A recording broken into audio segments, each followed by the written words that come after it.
Boa noite, pessoal. Eu sou a Carolina, a Ingrid já me apresentou a Liga. Aí eu vou introduzir o Lino Zanata, que é a nossa... Eu ia falar bichinho de estimação, mas aí vocês pegam... Ele é o nosso professor de psiquiatria na FURG, tá? No terceiro ano vocês vão passar na cadeira com ele, se tudo continuar como está, né? E hoje ele vai ministrar... além disso, ele que é o preceptor da residência, né, de Santa Casa, lá de Rio Grande. Que tem hierarquia. Que tem hierarquia, tá? Lá, aqui na Liga, a gente é horizontal. E aí hoje ele vai abordar um pouco sobre a semiologia psiquiátrica, que é um assunto muito interessante para quem está chegando agora na faculdade, ter um contato com a semiologia, para quem está no segundo ano, se aprofundar nesse assunto, porque fica um pouco escanteado, e quem está no terceiro ano, estudar mais ainda, para ficar expert, né, Zanata? E aí eu queria reforçar que aqui não vai ser mais um ambiente de cobrança no ensino remoto, tá? Vai ser mais um ambiente para se encontrar e conversar sobre as coisas que a gente gosta. Aquele Google Class que a gente mandou no grupo é de vocês também. Se vocês tiverem material para compartilhar, algum assunto que vocês tenham achado interessante, pode usar esse espaço para aflorar, tá? Essa paixão pela saúde mental e psiquiatria. Agora eu vou passar a palavra para o nosso superior, Zanata. O cara. Pois é, eu agradeço o convite para fazer parte dessa experiência, né? Eu devo ser do grupo não controlado para participar de uma experiência onde não existe hierarquia, né? Eu não sei no que vai dar, mas... Bom, pessoal, primeiro, a gente está começando novamente as atividades da Liga de Psiquiatria da FURG,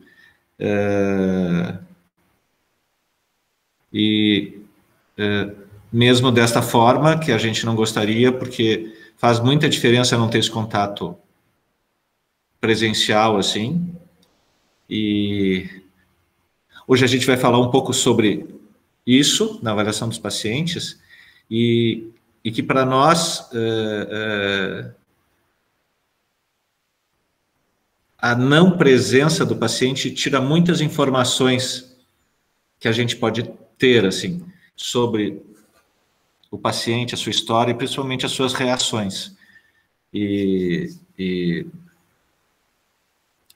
Enfim, é o que temos no momento, vamos tentar improvisar. Embora, pelo menos meus colegas, a maioria deles está atendendo presencialmente e faz muita diferença, assim.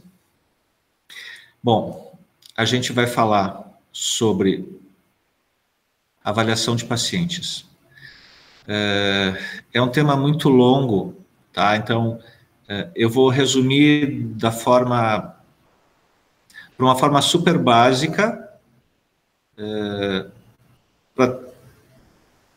para todos vocês terem uma ideia disso, e é só uma ideia, né? Se houver interesse de vocês, vocês precisam se aprofundar nisso, tá?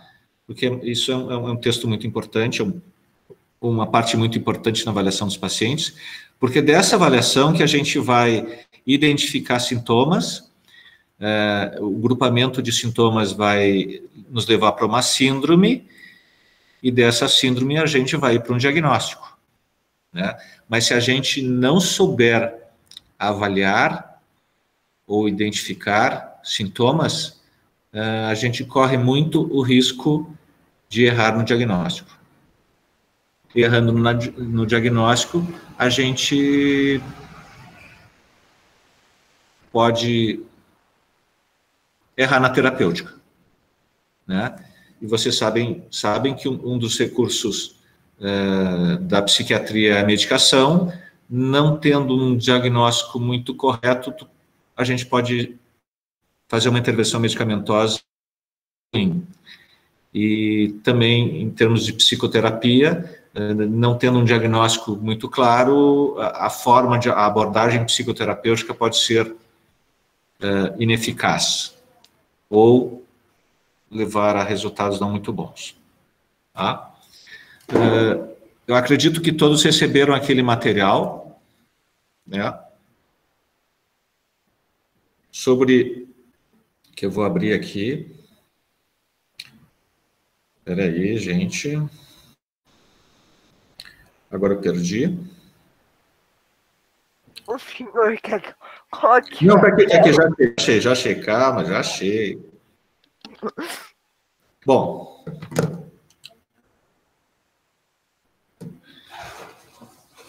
Então, eu vou falar sobre atendimento presencial, tá? Então, o paciente ele vem até nós, desde o primeiro momento que a gente olha o paciente, a gente vê como ele está vestido, a gente vê como ele caminha, a gente vê a velocidade. Oi, Adib. Olha o meu grande parceiro Adib. Grande parceiro na Liga. Ele não, felizmente para ele não está participando dessa experiência sem hierarquia. Tá? Então, e muitas vezes, já quando o paciente liga para a gente já pode ter informações sobre ele, né? A hora que ele liga, o jeito que ele fala, as palavras que ele usa, as perguntas que ele faz. E secretária de psicóloga e secretária de psiquiatra já aprendem a fazer diagnóstico, assim, só pelo jeito das pessoas falarem, né? Então, esse olhar sobre a aparência do paciente, a velocidade com que ele se desloca, o jeito que ele dá a mão, que ele aperta a mão, né? Se ele olha a gente nos olhos, isso vai nos fornecendo informações, tá? Essas informações que a gente depois vai computando para ver se são sintomas ou não, ou se são comportamentos desadaptados. Tudo tem a ver com a capacidade de adaptação da pessoa ao meio onde ele está. Se a pessoa está adaptada, a gente não tem que intervir. Adaptada, aí há necessidade de uma intervenção. E muitas vezes a pessoa não tem ideia de que está sendo desadaptado, que está causando... A pessoa não tem ideia. Então, pessoas do meio levam a pessoa lá. E essa pessoa que levou também é uma fonte de informação. Tá? Também é uma fonte de informação.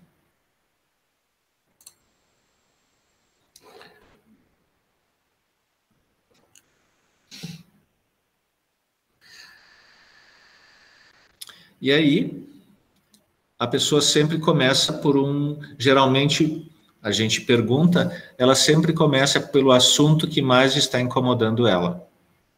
Então, ela começa a falar sobre isso, e a gente vai escutando, né? Desde quando a pessoa percebeu, desde quando essa modificação de comportamento, o que isso está gerando nela, quais são os problemas que isso está causando, quais são os problemas que está causando no entorno dela, nas pessoas, o grau de sofrimento que ela tem e, principalmente, o quanto ela está perdendo de funcionalidade, o quanto ela não está conseguindo fazer as coisas que sempre fez, o grau de limitação que a doença está impondo nela.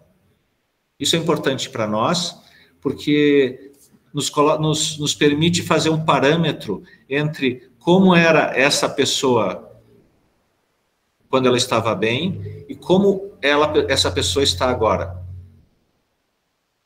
Tá? Então, assim, quando ela funcionava legal, 100%, e quanto ela está funcionando agora. Então, a gente tem um parâmetro para saber para onde a gente está se dirigindo. Né? O que seria o normal dela, o 100% de funcionamento. Porque esse é o objetivo de todo o tratamento, tá? Que a pessoa volte ao seu estado 100%, volte ao seu normal, volte a um jeito que ela era antes de ficar doente ou perturbada, tá? Esse é o objetivo do tratamento. Não, assim, tratar a pessoa para ela ficar melhor, meia boca, não é bom. Isso já está provado assim por N... Bom, tem uma palavra muito dita agora, evidências científicas. Já existem evidências científicas suficientes que mostram que em pacientes deprimidos, por exemplo, ele não voltar ao seu normal estraga o cérebro dela, prejudica o cérebro dessa pessoa. Então, não melhorar 100% cria problemas, estraga o funcionamento do cérebro. Isso é muito ruim, porque estragou o cérebro, não volta mais. Tá? E aí, a gente, né,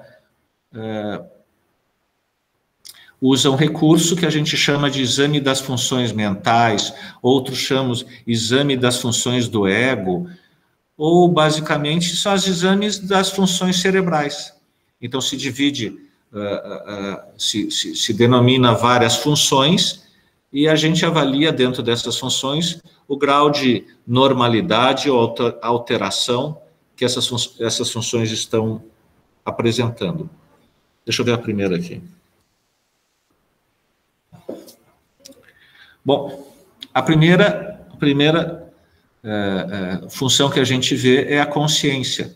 Consciência não é capacidade de te julgar, de saber o que é certo e o que é errado. Consciência é estar desperto, estar sonolento, estar dormindo, estar em coma ou estar morto. Tá? Se eu estou desperto, eu dormi bem, eu estou tranquilo, eu estou descansado, vocês estão aqui, vocês estão lúcidos. Se alguém tomou algum remédio calmante, vocês podem estar lentificados. Então, o grau de consciência é o grau do quanto o funcionamento cerebral está funcionando no momento do exame. Se a pessoa, está muito nervosa antes da consulta, e ela toma um tranquilizante, ela vai para a consulta lerda. Ela continua dando as informações, mas ela está lerda, ela está pensando menos. E obviamente, essa lerdeza gera sintomas, modifica o funcionamento dela, o funcionamento cerebral.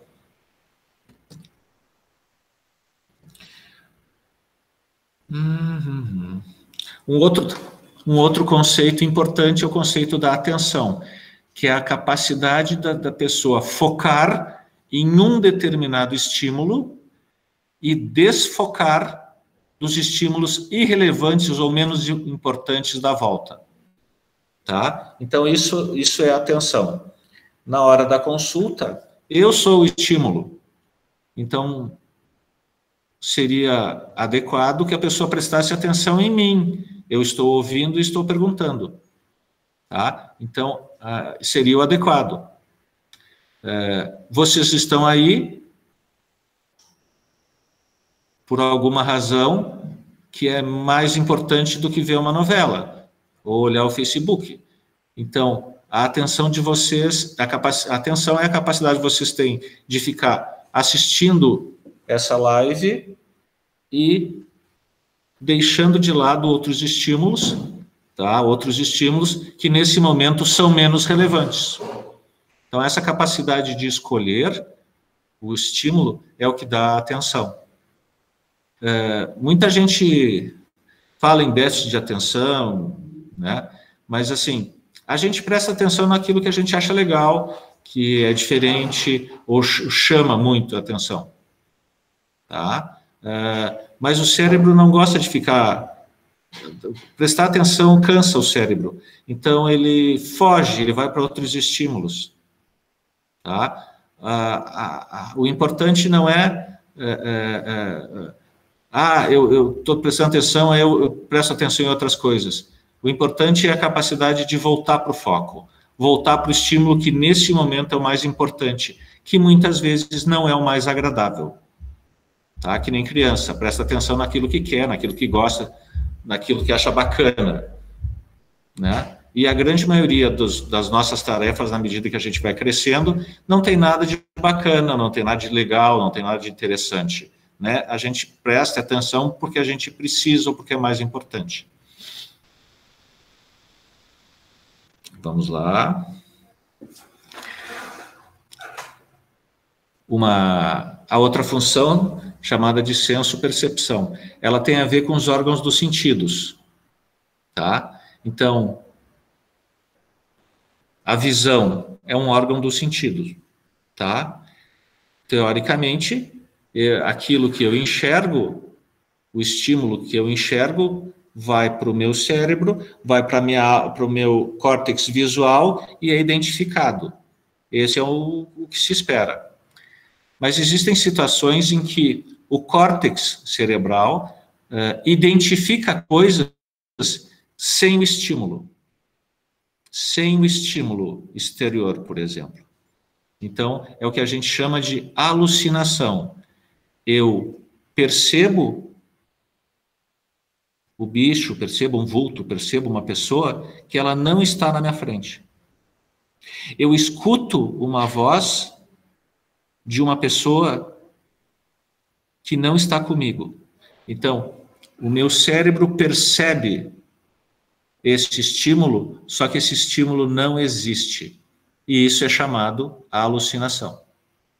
É a percepção de um estímulo sensorial, que pode ser visual, auditivo, gustativo, tátil, não existe. Isso chama-se alucinação.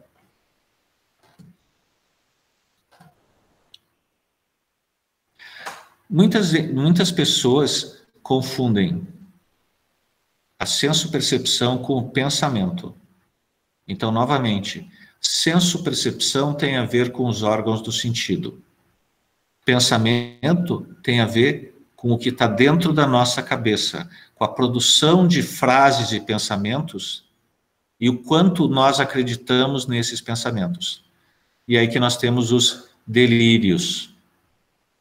Tá? O paciente está delirante. Delirante quando ele tem um conteúdo, uma série de pensamentos relacionados a um assunto que não é verdadeiro, mas ele acredita piamente neles. Mesmo que a gente diga para ele, olha, não está acontecendo, ele acredita que ele está acontecendo. Um exemplo claro disso é um fanático religioso, tá? Em que ele acredita piamente nas ideias que ele tem, certo? Não adianta dizer para ele que não é bem assim, que tem, né? Ele acredita naquilo. Isso é a função pensamento relacionado às suas ideias, aos seus pensamentos. E a alucinação é uma alteração da função da senso-percepção, tá? Isso confunde muitas pessoas, embora não tenha porquê. Pensamento é o que tem dentro da cabeça, e senso-percepção são relacionados aos órgãos dos sentidos. Vamos ver outra aqui.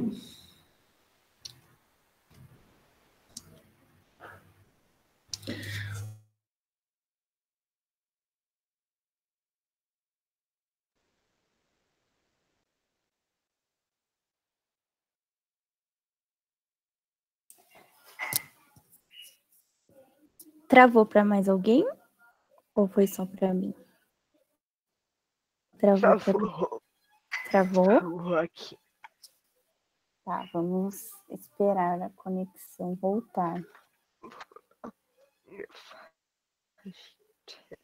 Tá.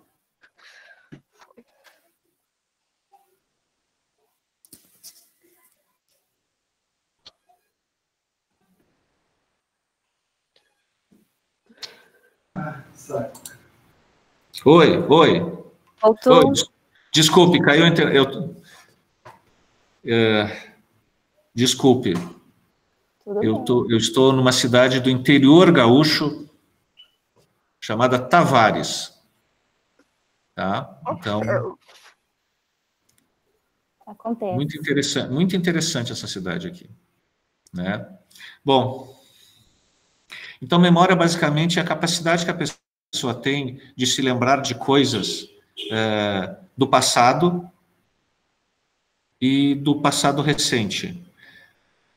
A depressão, por exemplo, tendem a perceber e se lembrar mais de coisas tristes que aconteceram na vida dela, porque elas estão deprimidas. O humor, o sentimento de tristeza desencadeia pensamentos tristes e lembranças tristes que desencadeiam sentimentos tristes que desencadeiam pensamentos tristes. Então, é um ciclo que é uma das causas da depressão, esse ciclo negativo que se forma. Né? Então, a memória muitas vezes relacionada ao Alzheimer, né, que é a capacidade a perda da memória recente e uma hipermemória, uma hipermnese de acontecimentos do passado. Então, muitas pessoas com doença de Alzheimer ou com déficit cognitivo se lembram muito bem com detalhes experiências do passado, mas não sabem o que comeram ontem. Tá? Então, é isso que a gente avalia, basicamente. Aqui.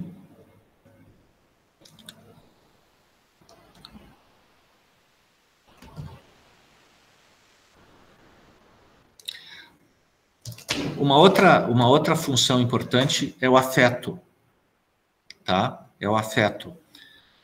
Afeto é a capacidade que a gente tem de expressar o sentimento que a gente está tendo no momento que ele existe, no momento em que ele acontece, tá? Hoje a gente está usando máscaras.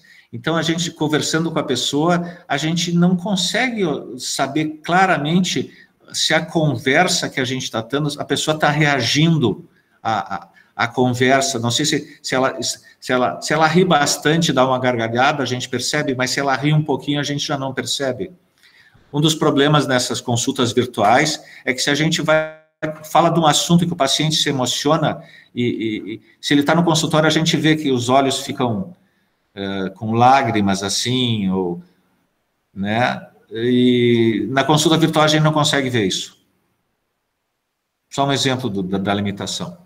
Então, o afeto é a capacidade de tu sentir coisas e expressar. Como é que a gente expressa? Pelo rosto, basicamente.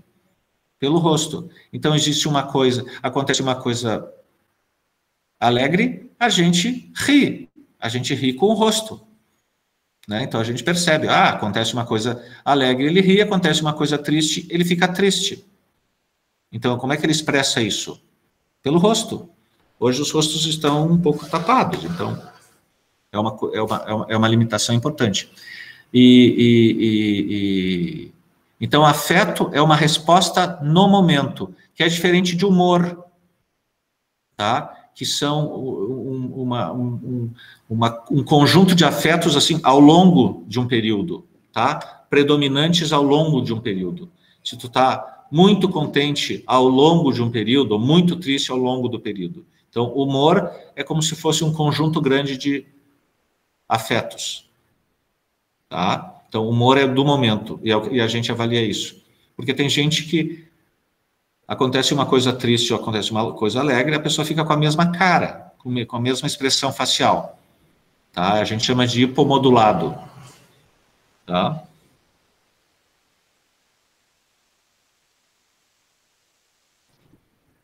Vamos ver.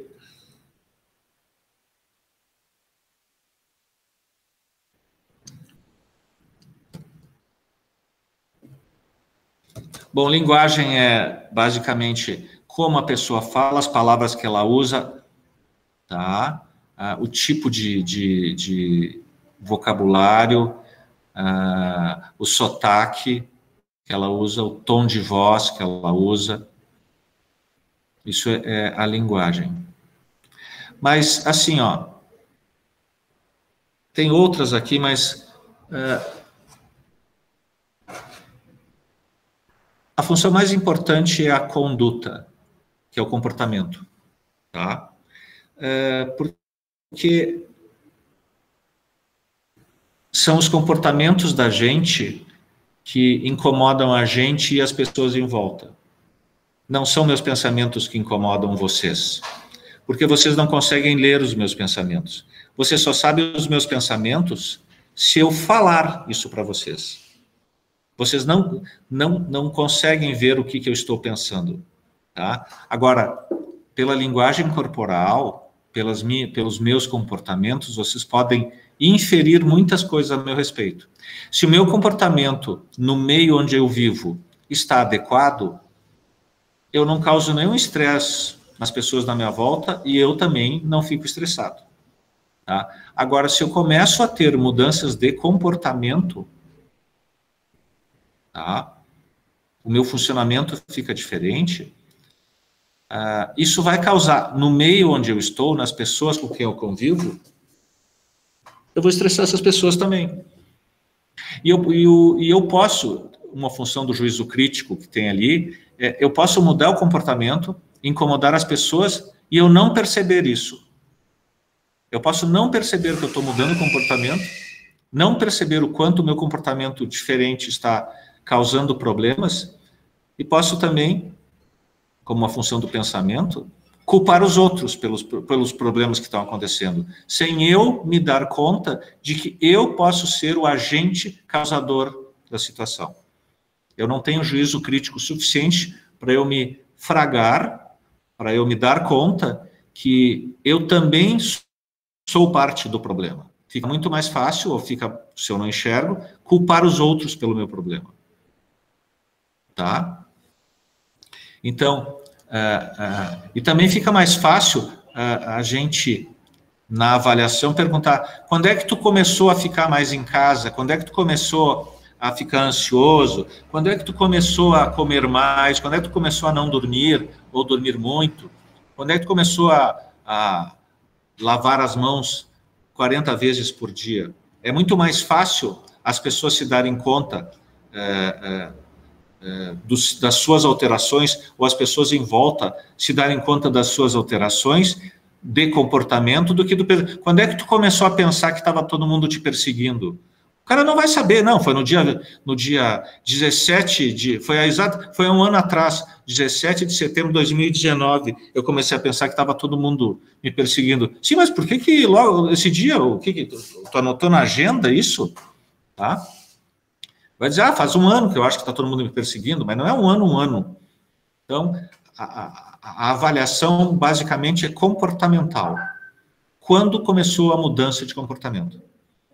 Tá? A gente está no Setembro Amarelo, as pessoas assim, faz um mês que eu perdi uma pessoa importante, faz um mês, ao mês eu estou triste, ao mês eu estou pensando em me matar. Mostrando alguma coisa. Eu estou mostrando sintomas. Eu estou diferente do que eu era. Tá? Então, o meu comportamento revela coisas. Revela coisas. Tem uma série que é chamada Mentalist, que é um cara que lê comportamentos, mais ou menos isso. Tinha uma série chamada Lie to Me, né? Que eu não sei se tem no Netflix. Lie to Me. É muito interessante. É um cara também que lê comportamentos. E expressões faciais. Ele lê, essa expressão facial é disso, essa expressão é daquilo, tá? Porque o cérebro padroniza as coisas. Então, só nisso, né? São padrões de comportamento. Isso que a gente tem que ver. Então, os comportamentos são a grande chave para a nossa avaliação. Porque acontece uma coisa, a gente se comporta de um jeito, outros se comportam de outro jeito, outros se comportam de outro jeito. E de acordo com esses jeitos peculiares de cada um, que a gente vai fazer intervenções específicas. Não dá para usar antidepressivo para todo mundo, tá? Que está triste. Tem gente que acontece uma coisa triste e não fica triste. Pode ficar contente. Então não adianta dar antidepressivo para ela. Né?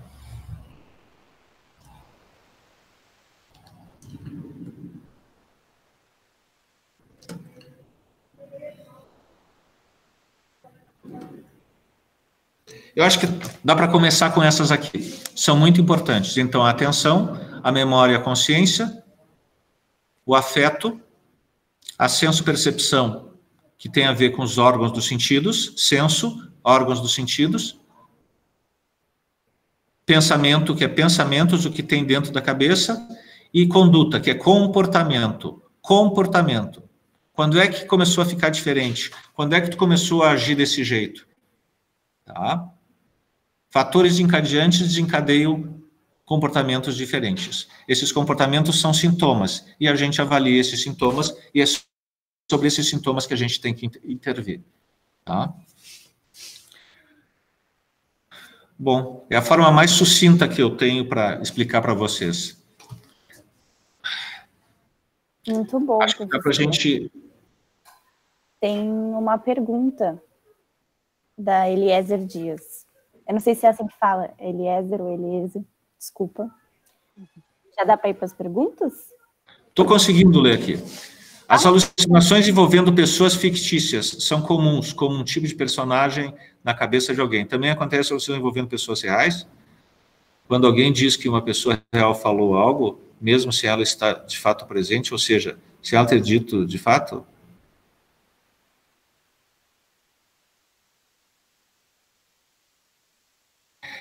Eliezer, eu estou te escutando falar aqui. Tá? Eu estou te escutando falar e não sei se tu está falando, mas eu estou te escutando falar. Então, eu estou tendo uma alucinação, porque tu não está aqui, tu é uma pessoa real, tu não está aqui e eu estou te escutando. Isso é uma alucinação, porque o estímulo para eu ouvir não está próximo de mim, e tu é uma pessoa real. Então, a questão é, o estímulo é real ou não é? Tá? Eu posso enxergar pessoas que já morreram. Então, essas pessoas não estão aqui. São pessoas reais da minha vida, morreram. Elas não estão aqui. E eu posso vê-las. Então, eu estou alucinando. Eu posso vê-las e ouvi-las. Elas estão falando comigo. Então, isso é uma alucinação visual e auditiva. Tá? Se eu estou te escutando, Eliezer, tu não está aqui no hotel onde eu estou. E eu estou te escutando. Eu vou dizer, eu estou escutando o Eliezer dizer que é muito interessante essa estrutura da liga sem hierarquia. Tu não está aqui do meu lado, tu não está perto de mim. E eu estou ouvindo isso. Isso é uma alucinação. Tá? É a percepção do estímulo sem a sensação. Não sei se te responder. Ó, a Sheila diz que o mentalista é muito bom. Sheila, veja Lie to Me. Deixa eu escrever aqui.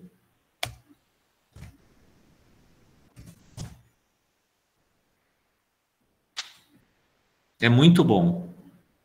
E o Lie to Me é de um livro. Eu comprei esse livro. Que é de um cara que ficou, acho que, em tribos indígenas. E aí ele percebeu expressões faciais que são de todo, assim, ó, não interessa de onde tu é, tu tem essa expressão facial. Claro que são coisas de segundos, assim, né? Mas que a gente, às vezes, nos ajuda muito. Não sei se o Eliezer está satisfeito com a resposta.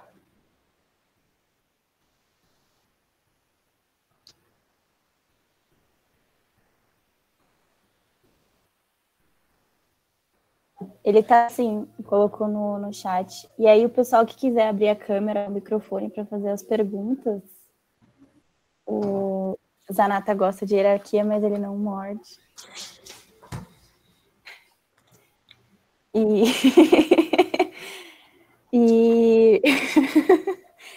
E aí Na verdade, a experiência delas é ver se elas conseguem mandar em mim. Não, e o pior é que conseguem, então elas não se dão conta, é a hierarquia. Elas mandam em mim, tia. Eu queria, enquanto o pessoal vai pensando em mais perguntas, ou assim, eu queria ressaltar essa coisa que você disse, que tem muitos profissionais que acham que o futuro da medicina é o online, né? É a videoconferência. Só que isso que você trouxe de, tipo, no online a gente não vê os detalhes, não vê a lágrima, não vê o pé mexendo, chacoalhando. Eu acho isso muito importante, até para quem é ligante aqui não vai seguir, né, a linha da psiquiatria, qualquer área da medicina, eu acho que essencial o que você trouxe, Donato, dos detalhes. Sim, sim, sim.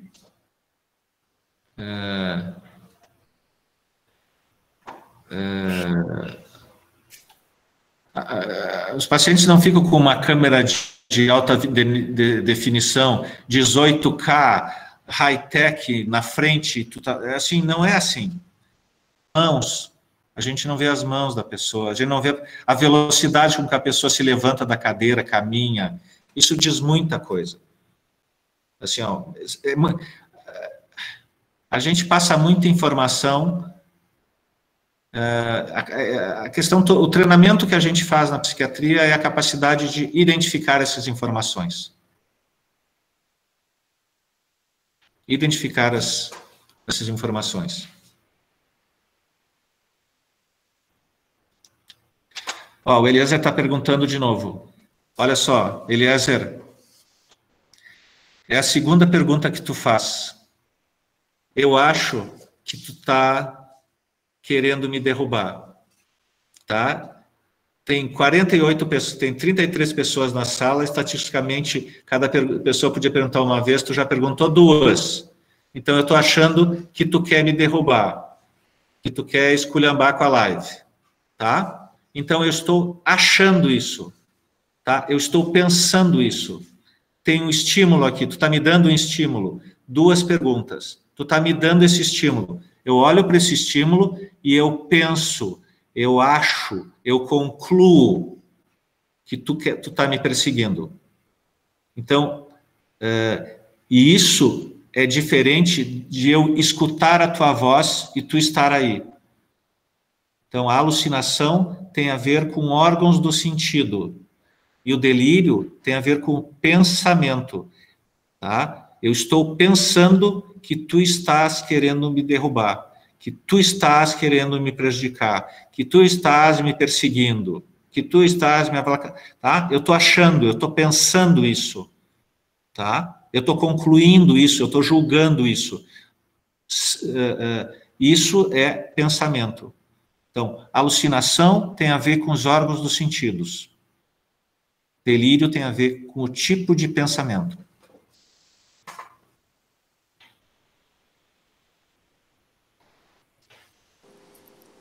Oi, eu posso fazer uma pergunta? Estão me ouvindo? Tô. Sim. Vou fazer por áudio, que eu acho que fica melhor. Eu queria saber como tentar identificar quando a pessoa está tentando mentir algum sintoma, entendeu? Olha só,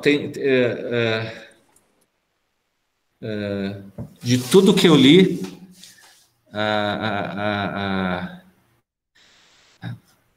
é pedir para a pessoa contar a história que ela está contando de trás para frente.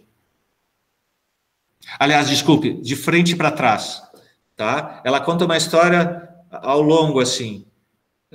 Um dos problemas que as pessoas que mentem têm, elas não conseguem contar a história para trás. Tá bem, tu me contou toda essa jornada, agora me conta de agora até o começo. Isso seria uma característica, eles não conseguem fazer isso. Mentalmente fica difícil isso, porque é uma construção. A outra coisa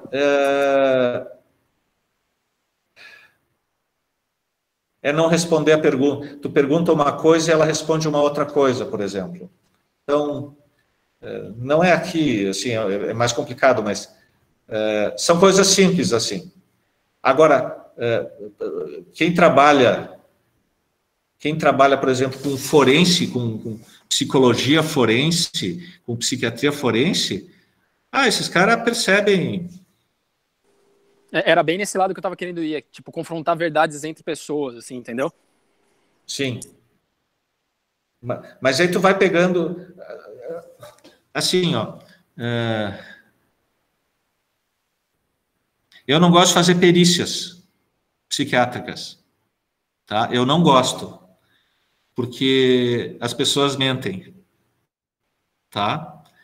Eu prefiro atender pessoas porque eu estou achando que as pessoas que eu atendo, porque estão precisando de ajuda e querem melhorar, não vão mentir para mim. Elas podem me omitir, mas não vão mentir para mim. porque o objetivo delas é melhorar. Agora, por exemplo, fazer uma perícia, muitas vezes o objetivo dela é ter um ganho secundário, e aí elas vão mentir. E isso é desagradável, assim, é desagradável. Agora, a gente podia fazer uma live com um psiquiatra forense, né? E, professor, deixa eu fazer uma outra pergunta nesse... Como identificar mentirosos. Sim, e uma outra pergunta nesse sentido é como tentar extrair da pessoa, pensando num paciente comum, assim, que tem um problema, como tentar extrair uma coisa que é dolorosa demais para a pessoa falar, assim, sabe? Quando ela não consegue nem pôr em palavras o que aconteceu com ela, pensando num trauma, faz de conta? Sim. Você entendeu a questão? Ó,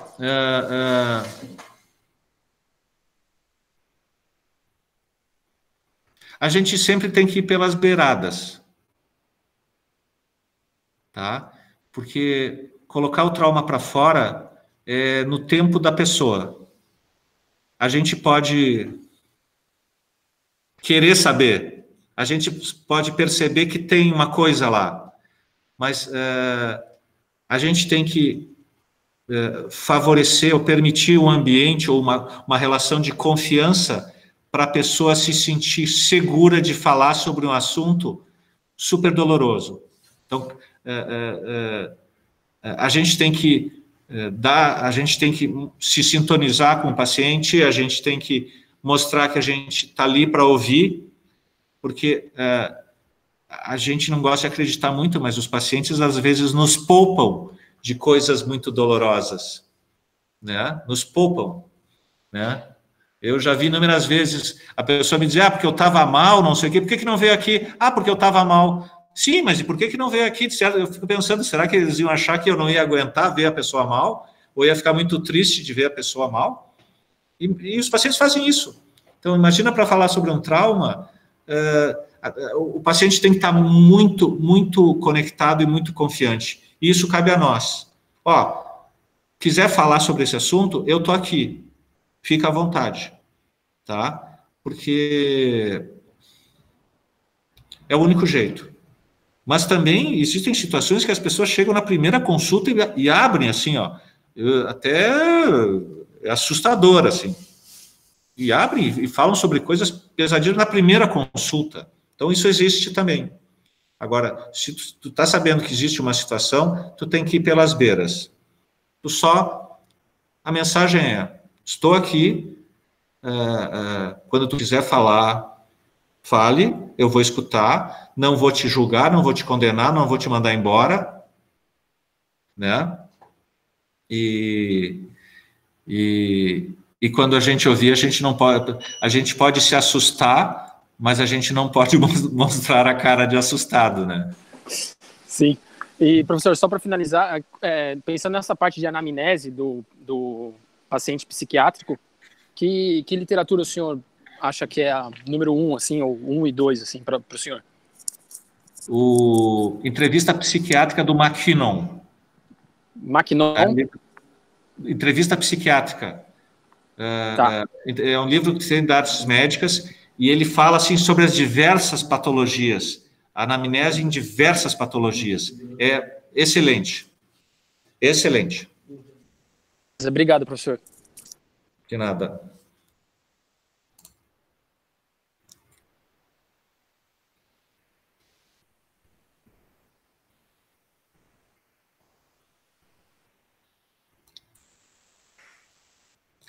O cara da mente brilhante, ele pode ter uma outra coisa chamada transtorno esquizoafetivo, porque ele é muito inteligente, ele é produtivo, e esquizofrenia é uma doença de déficits, tá? Mas, assim, os sintomas dele enxergar, aquilo é realmente uma alucinação.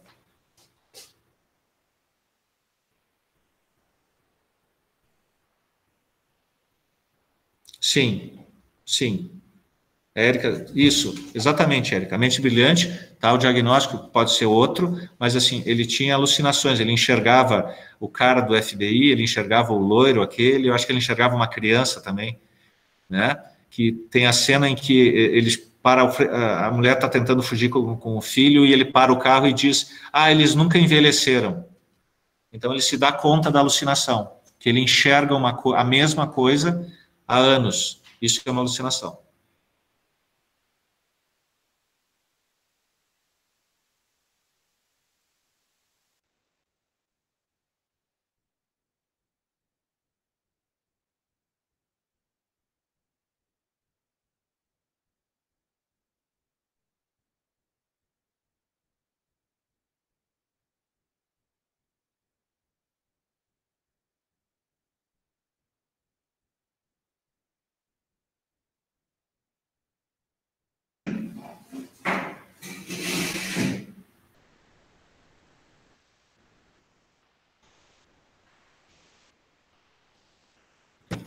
Deixa eu ver aqui, peraí.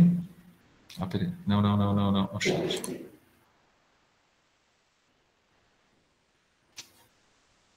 Eu nunca vi, sei do Mr. Robot, mas não vi. Mas imagino que ele não deve, o rosto dele não deve mostrar as sensações, as emoções. Eu acho, tá? Eu acho.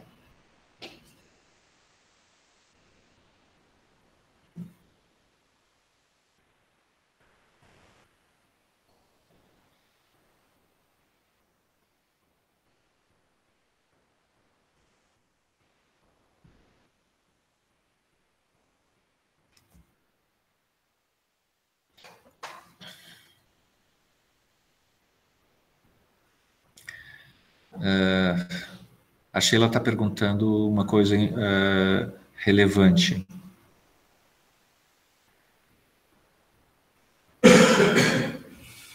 Se a pessoa está mal, perturbando, e ela não aceita ou não quer, o que determina a busca do tratamento é a paciência do meio onde ela está inserida. Tá? Então, vocês aguentam os colegas de vocês até um determinado limite, mas se passou desse limite, vocês vão fazer alguma coisa. Vocês expulsam o colega, vocês mandam ele embora, vocês acompanham ele numa consulta, ou vocês levam o cara para o hospital, para internar. Tá? E isso acontece, porque tem muitas pessoas não conseguem entender ou ver o grau de perturbação que elas estão causando no meio. Tá? A gente não vive sozinho, a gente vive no meio. Esse meio tem um código de conduta, onde existe, que é uma média de conduta, tá? E se tu ultrapassa não cumpre esse código de conduta, tu atrapalha. Se tu atrapalhar muito, tu é punido. É assim que é. Tá? Querendo ou não.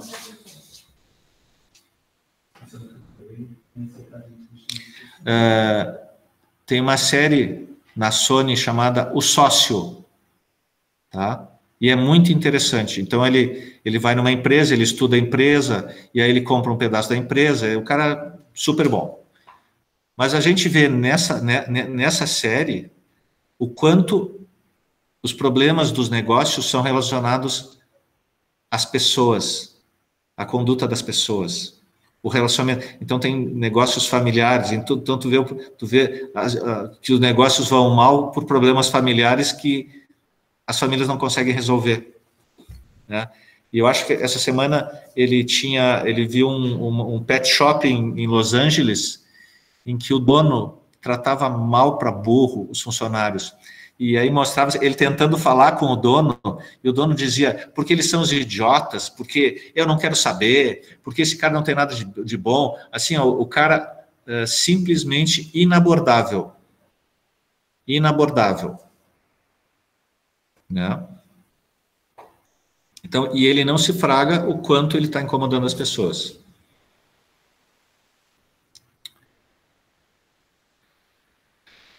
Guilherme, sociopata, eu acho que é um outro momento, mas gente que se aproveita dos outros sem ter remorso nenhum, basicamente.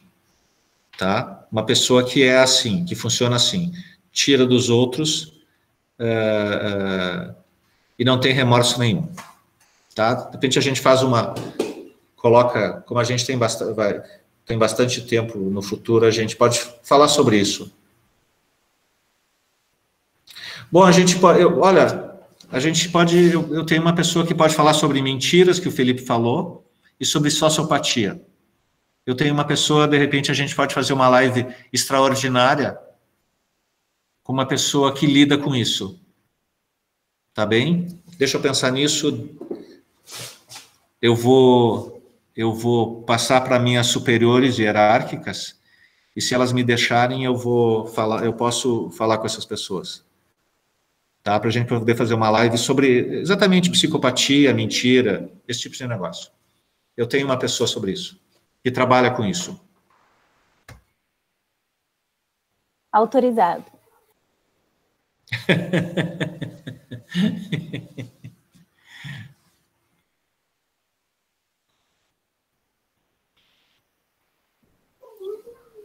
Boa noite. Zanato, tenho uma pergunta da Maria Eduarda sobre as questões sociais. Eu não sei se chegou a ler, se subiu nos comentários. Tem que rolar para cima. Ela enviou antes da Sheila.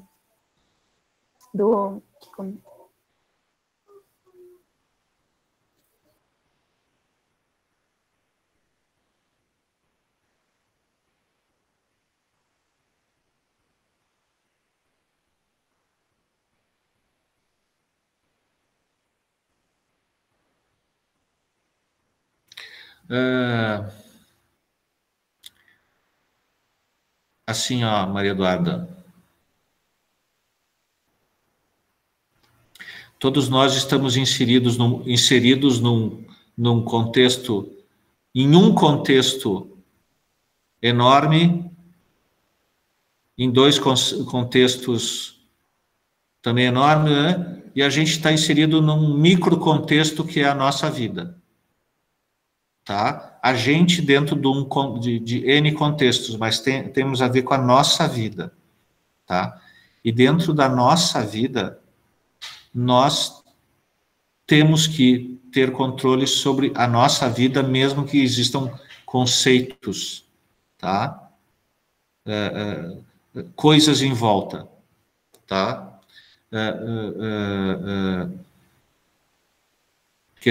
Pessoas que têm questões de dúvidas, de sofrimento por questões de gênero,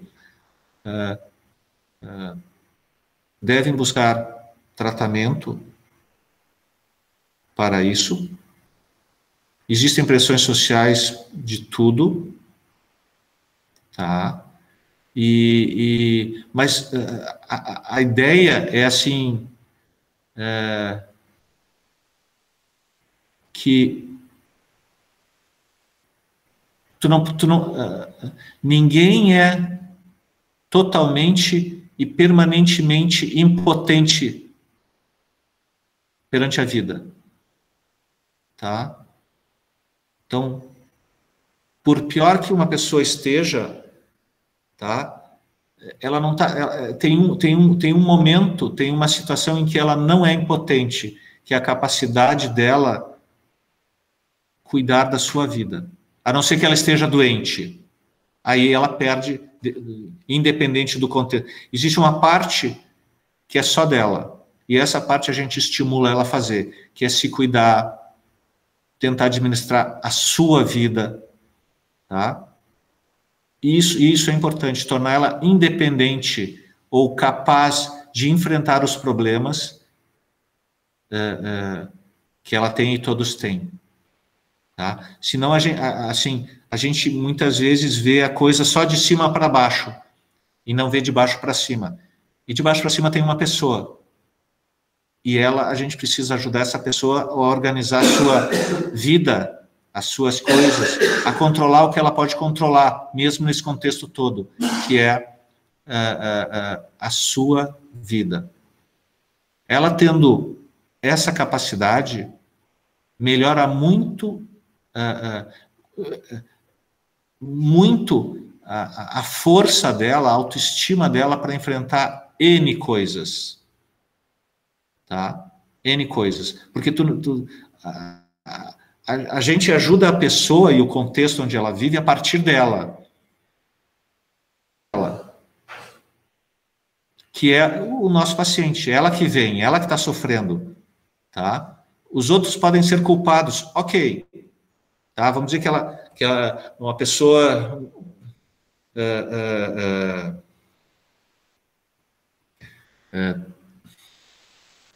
estou me lembrando de uma situação, tá? O rapaz era gay, tá? A família maltratava muito ele.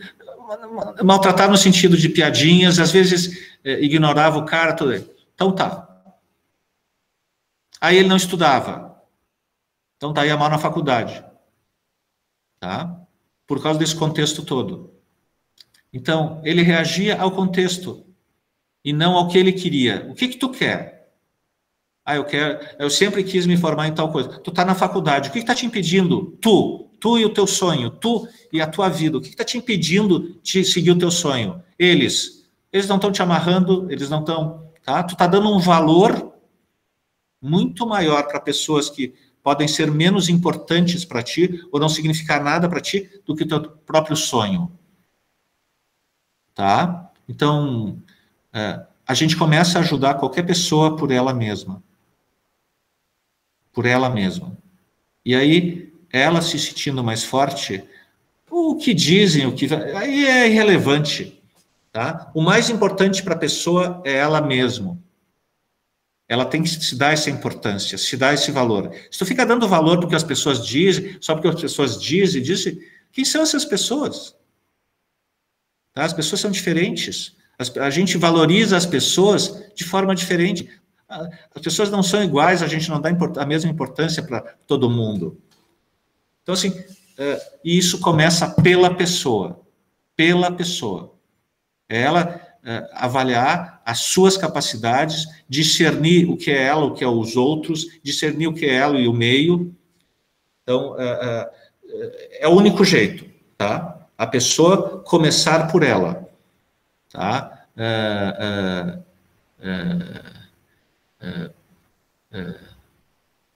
É o único jeito. Não sei se te respondi, mas...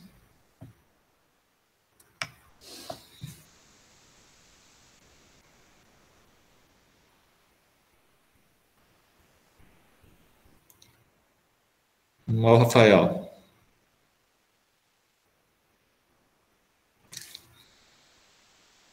Ao Eliezer, mais uma vez. Ó, ele está dizendo que não quer me derrubar. Isso já é um sinal de que ele quer me derrubar. Aí, Felipe, o cara está mentindo aqui, ó. Tá? Desconceber a pessoa uma psicose são sintomas psicóticos, alucinações, os delírios, comportamentos altamente desorganizados e superagressivos, tá? Então, psicose não é um diagnóstico, assim, é um funcionamento, tá? O comportamento se desvia um pouco do considerado. Considerado normal é o código de ética do meio em que a gente vive, tá? O Eliezer fez 3 perguntas. Eu não sei se o código de ética da nossa discussão permite isso. Vamos supor que fosse 2 perguntas, tá? O código de ética aqui desse grupo são 2 perguntas. O Eliezer faz 3, tá? Faz 3. Ele foi diferente do nosso código de ética, tá? Mas a gente tolera. Mas vamos dizer que ele faça 6 perguntas, tá? A Carol ali na coordenação vai ver, esse cara vai falar de novo, de repente ela começa a tirar as perguntas dele. Porque no nosso meio, em que 2 perguntas é o tolerável, é o normal, ele fez 6. 6 ele está fora do nosso normal. Aí a gente tira ele, por exemplo. É um pequeno exemplo das coisas que acontecem na vida.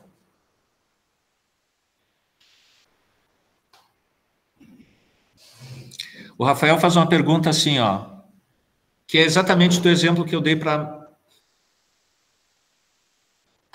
Deixa eu ver. Para a menina lá de cima, vamos ver a Maria Eduarda. Sim, o paciente fique no ambiente tóxico. Então, tá, nós vamos ter que ajudar esse cara a lidar com esse ambiente tóxico. Ou ajudar essa pessoa a ser independente o suficiente para cair fora. Não dá para a gente chegar lá no ambiente tóxico e dizer, eu sou o Zanata, olha aqui, ó, agora todo mundo aqui vai respeitar ele. Ninguém mais vai xingar ele. Não existe isso. Tá? Não existe isso. Então, a pessoa precisa ficar suficientemente forte, capaz de enfrentar esse ambiente tóxico. E ignorar o ambiente tóxico pode ser uma baita de uma terapia. Tá? Pode ser um resultado terapêutico enorme.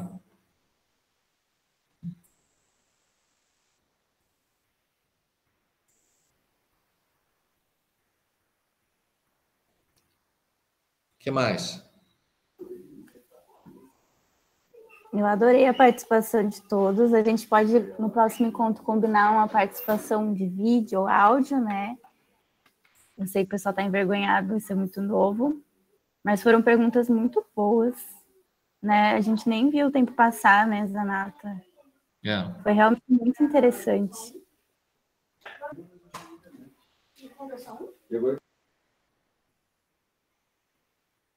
Muito bom. Mais alguém tem alguma pergunta?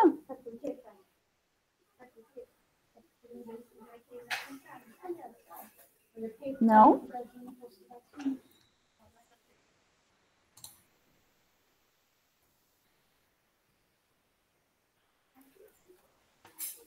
Para, talvez, ilustrar um pouco o que é a Psique, a nossa equipe, tem algumas pessoas que estão aqui na Liga que estavam na jornada no passado, e até para fazer esse convite para vocês, que a gente viu que vocês se interessam por esses temas e a gente vai abordar na jornada que vai ser semana que vem. Não sei se chegaram a ver no Instagram ou se vocês seguem a gente no Instagram. Aí, olha só, eu vou apresentar para vocês a nossa equipe do ano passado, da jornada.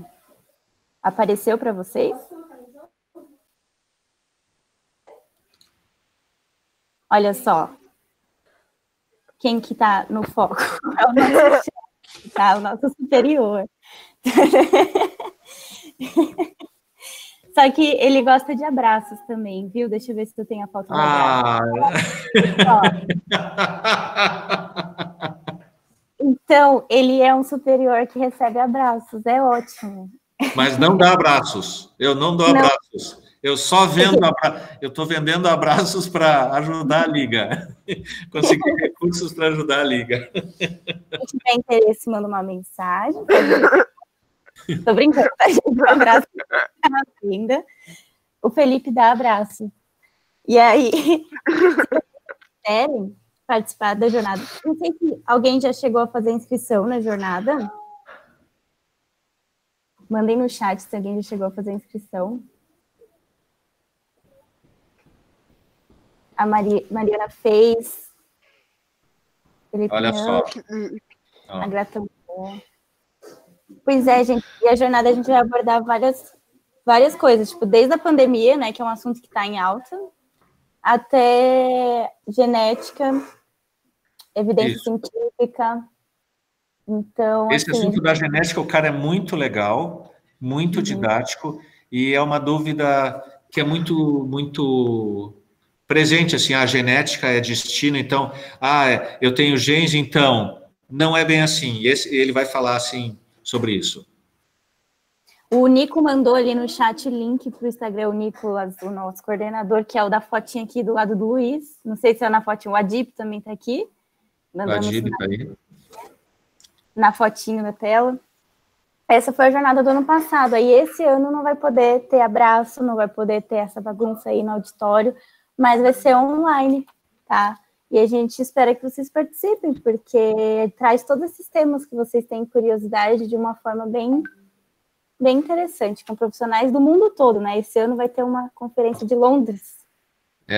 Eu estou trazendo um professor do King's College de Londres. Uhum. Vai ser muito legal, gente. Vai ser muito legal. Eu espero... Essa é a nossa coordenação do ano passado, a Aninha, que deixou esse legado aqui, né? Ela que implantou a sementinha da não hierarquização. E está de plantão aqui nessa cidade. Olha só, agora ela é médica, né? Tem o CRM dela. E ela ajudou a gente a construir tudo isso aqui. A Ana Kellen está na foto e está aqui também hoje na aula, né?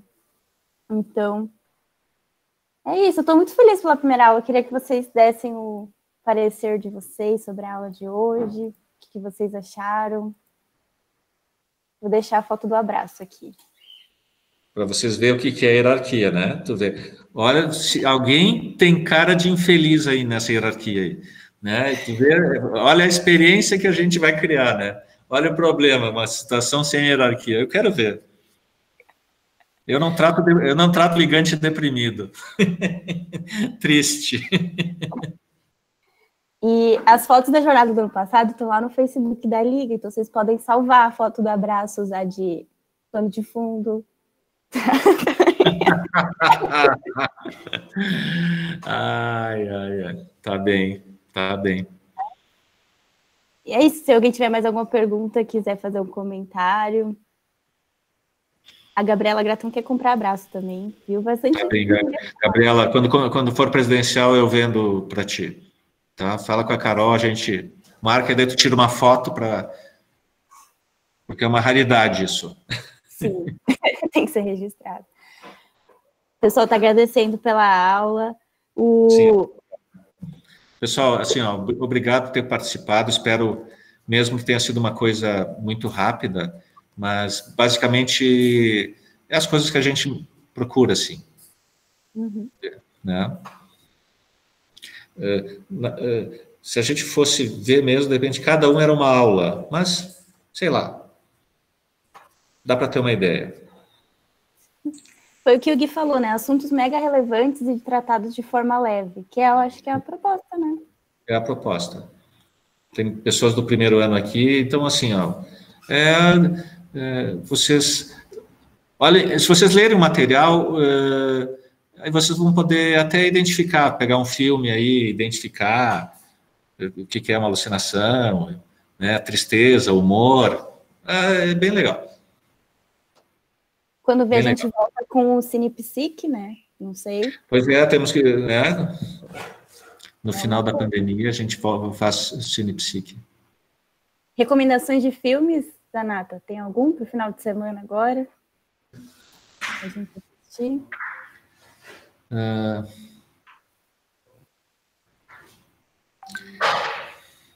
Tem um filme eu não sei se é no Netflix ou no Prime, Amazon, que é do Keanu Reeves e a Ana de Armas, tá? Keanu Reeves e Ana de Armas.